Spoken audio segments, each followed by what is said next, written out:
Ndewo na onye na-anọ ya ka bụkwa Oriakụ Amụ Chimamkpam.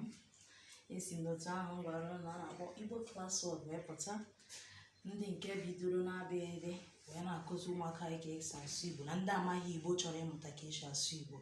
Anyị malitegokwe nkụzi. Biko kpọtara anyị ụmụaka gị na ndị nwunye unu maọbụ ndị di unu na-amaghị asụ Igbo, anyị ga-enebere ya anya.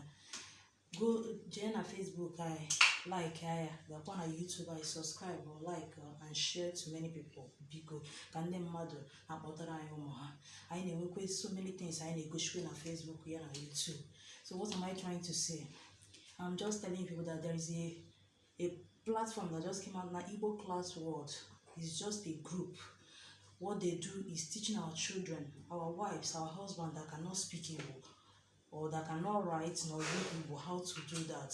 Please, we started from the Igbo alphabet in teaching our children that cannot speak Igbo. Please just join us. Go to our Facebook, like it, go to our YouTube and subscribe. Now to again, ihe anyị wekịta bụ ihe gbasara ndị Igbo na-akpọ mkpụrụ osisi ndị Igbo. What we call it in English is fruits. Mkpụrụ osisi is in Igbo. In English is fruits. We mix English and Igbo for easy understanding. We just don't. We do not use only English. We use both so that people can understand it. So I'm going to show you people the different fruits, the simple ones Igbo people can get in their locality. Locality anyị ka nna abịa igosi unu kịta.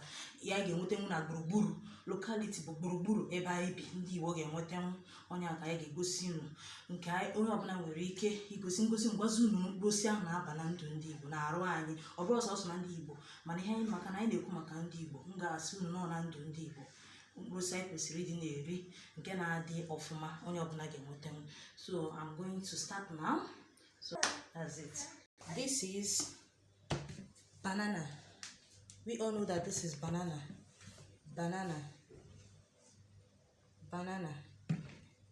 Ihe ndị Igbo na-akpọ ya, we call it in Igbo unere. This one is orange.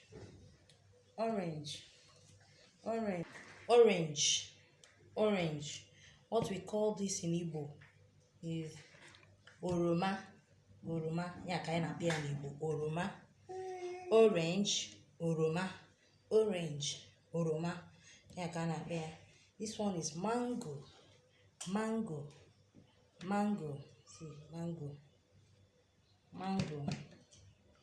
This three is mango.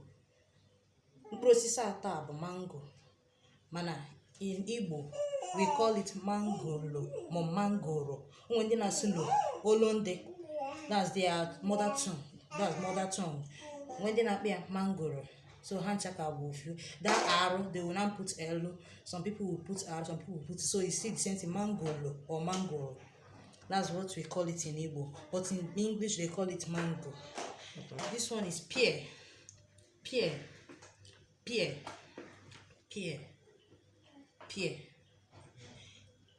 N'Igbo ihe a na-akpọ ya bụ ube bekee maọbụ ube bekee maọbụ ube maka aka nwere ube ọzọ, ube na-eji nji, ube nke ahụ adịghị kịta, oge ọka ga-apụta. So what we call this in Igbo is ube bekee. We have another pear. That one is dark. The thing has not started coming out. Is when corn start coming out, when during harvest time, then corn will start coming out. I will show you people that one. So this one is pear, ube bekee. This one is odara. We call it in Igbo odara, but in English it's called cherry. In Igbo we call it odara. Many people used to like these fruits. So this one bụ odara. Nke a bụ oroma. Nke a bụ mangoro ma mangoro. Nke a bụ ube bekee. Nke a banana. Unere ka ndị Igbo na-akpọ ya unere, ụdara, oroma, mangoro, ube bekee.